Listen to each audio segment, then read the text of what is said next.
انتم متخيلين ان ممكن يكون سبب من اسباب انفصال الزوج عن زوجته هو الشخير؟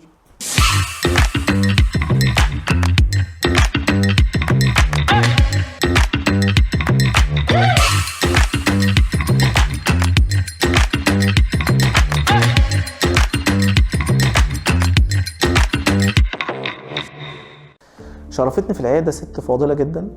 اول ما اتكلمت قالت يا دكتور انا جوزي هيطلقني عشان انا بشخر وانا نايمه بالليل وخلاص. دايما بيجوا متاخرين، دايما بيجوا في مرحله خلاص يا دكتور جوزي مبقاش مستحمل، او هو بيقول يا دكتور مراتي بتشخر جامد وهي نايمه وانا بقيت بنام في اوضه تانية وخلاص احنا الموضوع خلاص على وشك الانفصال فعلا. يعني الشخير ببساطه هو ان هو جاي من مكان واسع لمكان ضيق. في اعتقاد عند الناس ان الشخير ده سببه الانف بس، او يا دكتور ده عنده اللحميه اصله بيشخر. الموضوع مش كده بس، الشخير كمان مرتبط بسقف الحلق.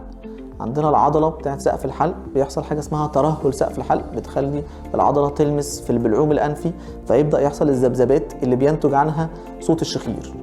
بنعالج الشخير ان المريض بيبدا ينزل في الوزن، وبنعمل له عمليه شد سقف الحلق لتوسيع مجرى الهواء وعشان يتخلص من مشكله الشخير نهائيا.